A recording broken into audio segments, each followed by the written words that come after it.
en pleine guerre brutale déclenchée par les États-Unis et Israël contre l'Iran. La vérité, c'est que les mots les plus forts, surtout du côté iranien, n'ont pas encore été prononcés, loin de là. L'Iran met déjà les États-Unis et leurs alliés, pas seulement Israël, et en fait, dans une moindre mesure Israël, dans une situation très difficile. Ce que nous voyons, c'est que les pays de tout le Moyen-Orient se lamentent en masse, et pourtant, l'Iran, je le répète, n'a pas encore dit son dernier mot. La dernière chose qu'il a annoncée, c'est qu'en cas d'escalade de la guerre, il attaquerait un réacteur nucléaire en Israël. Et cela, effectivement, représenterait un tournant décisif.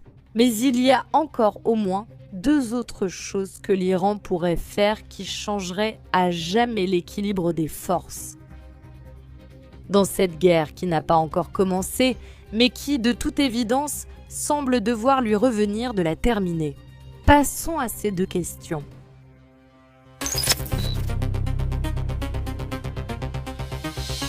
Tout d'abord, la première chose semble concerner les États-Unis, devrait concerner les États-Unis ou Israël, mais rien n'est plus éloigné de la réalité.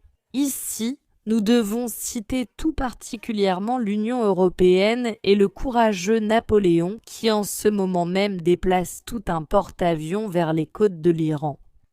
Il se trouve qu'après cette série de premières attaques menées depuis l'Iran contre plusieurs cibles des États-Unis, d'Israël et de leurs alliés, plusieurs pays de l'Union européenne se sont immédiatement sentis concernés. Et tandis que l'Espagne, un cas que nous avons commenté de manière détaillée et approfondie sur cette chaîne, a refusé de participer à cette guerre. Elle a donné un coup de pied aux États-Unis en les expulsant de ses bases militaires. Donald Trump a alors protesté de façon spectaculaire, mais je ne sais pas, quelque chose me dit qu'à ce jour, il n'a toujours pas été capable de réutiliser les bases espagnoles, même s'il a affirmé qu'il pouvait le faire même sans l'autorisation de l'Espagne. En tout cas, contrairement à l'exemple espagnol, l'Allemagne et la France sont apparues. L'Allemagne a déclaré qu'elle était même prête à entrer en guerre contre l'Iran et elle a commencé à faire les préparatifs. Pendant ce temps, Emmanuel Macron a mobilisé la force principale de la France, ce qui pourrait lui coûter la perte de cette même force principale. Nous parlons du porte-avions Charles de Gaulle, qui est en ce moment en route vers les côtes iraniennes pour soi-disant entrer en combat et attaquer l'Iran de manière claire et décisive. Et bien sûr, c'est précisément là le premier point où l'Iran pourrait démontrer sa force et où l'Iran pourrait frapper l'Occident collectif là où ça fait le plus mal, sans même peut-être déclencher pour autant un quelconque conflit nucléaire. Parce que quelque chose me dit que les États-Unis s'assureraient déjà de freiner leurs compagnons de combat. Il ne nous l'a pas donné à nous, mais aux Français, alors essayons d'apaiser la tension autour de cette affaire. On ne sait jamais. Il se pourrait encore qu'on se prenne la 3e bombe nucléaire à cause du petit Napoléon gaulois. Et oui, nous parlons de la possibilité très claire que l'Iran, bien sûr, dans une escalade hypothétique bien plus grande que ce que nous voyons aujourd'hui sur le champ de bataille. Eh bien, que l'Iran finisse par attaquer ce porte-avions français Charles de Gaulle, la logique du naufrage hypothétique du de Gaulle repose sur le fait que, en le détruisant, ou même simplement en le touchant, l'Iran finirait par démontrer l'imperfection des technologies militaires de l'Alliance. Et en plus, cela reviendrait non seulement à attaquer l'OTAN de manière indirecte, mais aussi les États-Unis. Bien que, compte tenu des relations de Donald Trump avec la plupart des dirigeants de l'Union européenne, cela soit vraiment rare. Eh bien, je pense que cela ne représenterait aucune menace pour l'Iran.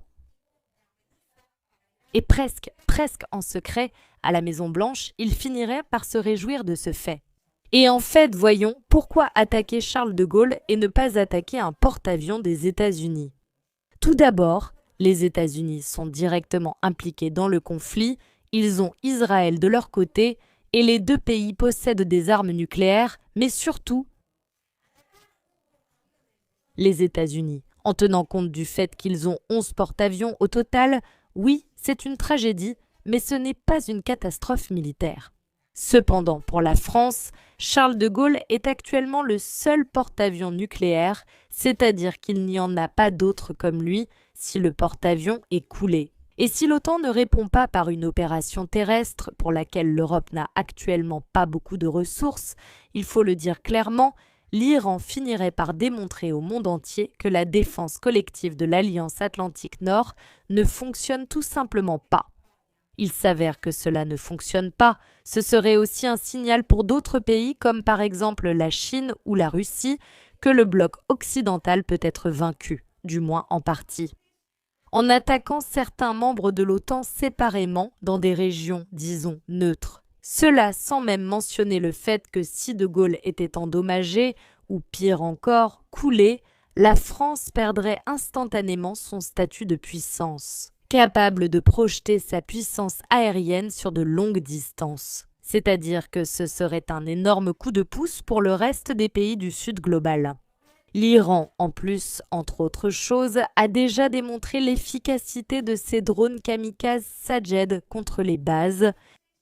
Ici, surtout ceux des États-Unis, aux Émirats arabes unis, en Arabie saoudite, entre autres pays de la région.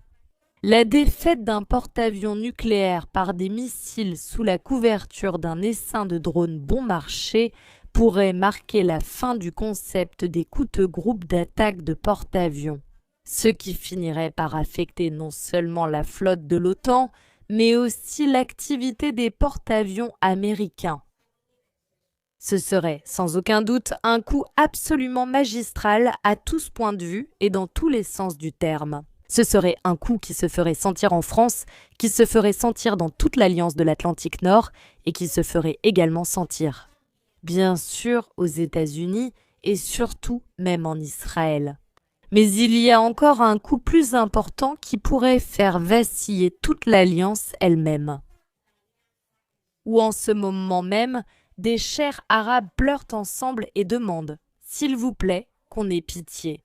Certains pays, comme l'Arabie saoudite, essaient directement de parvenir à des accords avec l'Iran, essaient de dialoguer directement en utilisant la diplomatie, en contournant complètement les règles habituelles qui consistaient à ce que les États-Unis fassent ce travail. Pas de dialogue international. Mais il y a encore une réponse vraiment douloureuse de l'Iran aux attaques des États-Unis et d'Israël dont nous n'avons pas parlé. Nous avons beaucoup parlé des ressources énergétiques, nous avons parlé du gaz, nous avons parlé du pétrole, nous avons même parlé de l'alimentation. Parce que plusieurs sources rapportent que les Émirats arabes unis, maintenant, avec ce blocus du détroit d'Ormuz, par lequel passait la majeure partie des produits, et pas seulement des produits énergétiques, vers les pays de la région. Maintenant, cela pose un problème très sérieux. Je vous le dis même tout d'abord pour les Émirats arabes unis, où, selon certaines sources, il y aurait de la nourriture pour environ 18 jours. Ici, on parle de produits frais, mais une fois épuisés, que feront-ils exactement ? Et surtout, nous parlons de pays extrêmement riches, des pays qui n'ont jamais connu la faim. La situation menace de les transformer en quelque chose de similaire à la nouvelle Afrique du Moyen-Orient. Tout simplement, ils ne peuvent pas se le permettre. Ils ne peuvent pas permettre aux États-Unis de les entraîner dans cette nouvelle dimension absolument inconnue pour eux. Mais il y a encore une ressource dont nous n'avons pas parlé. Et j'imagine que vous avez deviné puisque nous parlons de l'une des ressources les plus fondamentales, de la ressource principale. Sur le globe terrestre, nous parlons en effet de l'eau. C'est que des millions de personnes des monarchies du Golfe Persique vivent en fait dans le désert le plus absolu. Grâce au fait qu'il y a des dizaines d'usines de dessalement sur la côte, ces usines sont de grandes cibles et en plus, ce sont des cibles statiques, très faciles à atteindre, on ne peut pas les cacher ni les déplacer. Tout le monde, depuis de nombreuses années, sait exactement où elles se trouvent. Bien sûr, l'Iran aussi. Et cela, il le sait encore plus depuis qu'il a commencé à recevoir de l'aide sous forme de données de renseignements militaires. Parce que, de la part de la Russie et aussi de la Chine, il se trouve dans la zone de portée des drones et des missiles iraniens. De plus, des drones extrêmement bon marché, beaucoup moins chers que les missiles de la défense aérienne, qui ne protègent même pas forcément les objectifs concernés. Selon les estimations, le Qatar obtient, attention aux chiffres, presque 100% de son eau potable grâce au dessalement. Bahreïn et le Koweït, environ 90%, l'Arabie saoudite, environ 70%, et les Émirats arabes unis, environ 42%. Dans ces 5 pays vivent environ entre 58 et 60 millions de personnes. La majorité vit dans les plus grandes villes, Riyad, Jeddah, Dubaï, Abu Dhabi, Doha, Koweït, où l'accès à l'eau dépend de plusieurs complexes. Les complexes côtiers qui pompent l'eau à travers des canalisations sur des centaines de kilomètres vers l'intérieur du désert. En Israël, c'est aussi jusqu'à 80 à 90% de l'eau potable pour les villes. Elle provient de seulement 5 usines côtières sur la Méditerranée et celle-ci se trouve dans la zone de portée des drones et missiles iraniens. Allons, comme il ne pouvait en être autrement. Les experts, en fait, avertissent déjà que des dommages causés à un seul nœud important pourraient très rapidement provoquer une situation d'urgence absolue. Nous pouvons pratiquement manquer de tout, nous le savons bien, mais quand l'eau vient à manquer, le problème devient absolument réel. Si l'Iran attaque plusieurs cibles en même temps, que se passe-t-il alors? C'est-à-dire qu'un seul nœud représente déjà un problème d'une ampleur biblique, mais plusieurs en même temps. Les autorités n'auraient pas une semaine, mais seulement quelques jours pour tenter d'éviter l'effondrement des pays du Golfe, c'est-à-dire déployer la logistique sur le terrain, organiser coûte que coûte la distribution de l'eau, protéger les entrepôts contre les pillages, mais il se peut tout simplement qu'il n'y ait nulle part d'où apporter de l'eau. Parce que si les pays voisins, qui sont eux aussi désertiques, subissent des attaques similaires de la part de l'Iran, ou s'ils ont ne serait-ce qu'un semblant de pénurie d'eau, ils ne pourront pas non plus en prêter sans eau. Les hôpitaux, les aéroports, les centres de données, les bases militaires finiraient par être paralysées. Aussi, après quelques jours de troubles, c'est-à-dire après quelques jours, cela finirait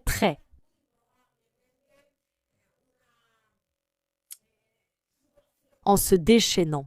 Une situation absolument catastrophique qui déclencherait avec de fortes probabilités un exode massif des villes côtières. Cela pourrait même entraîner des flambées de maladies, un conflit direct pour l'accès aux puits, aux réservoirs qui fonctionnent encore. C'est-à-dire que nous serions face à un scénario classique d'une catastrophe humanitaire absolue, comme nous l'avons vu tant de fois, bouche bée dans les films. Des millions de citoyens dans la région pétrolière la plus riche du monde se retrouveraient dans la situation d'un camp de réfugiés.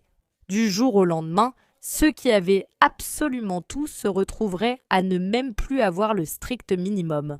Pour les États-Unis, ce scénario serait un coup terrible et atroce, car les monarchies exerceraient alors des pressions sur les États-Unis. Soit tu mets rapidement fin à la guerre et tu renforces la défense de notre infrastructure, soit nous limitons ta présence dans la région et nous finissons par te donner le coup de pied définitif. Pour Donald Trump, les risques de transformer une petite guerre victorieuse, comme cela a été envisagé, en un conflit prolongé dès le début sont importants. Et surtout, perdre des alliés riches devient de plus en plus probable, de plus en plus évident, et par conséquent, de plus en plus douloureux. Je ne saurais pas vous dire lequel de ces deux types d'attaques serait le plus désastreux, ni pour quelle partie du monde. Mais en définitive, ces deux possibilités que je viens de vous exposer, l'Iran ne les a pas encore utilisées, ce qui ne veut pas dire, loin de là, qu'il n'ait pas envisagé de le faire. Surtout si la situation devient vraiment critique,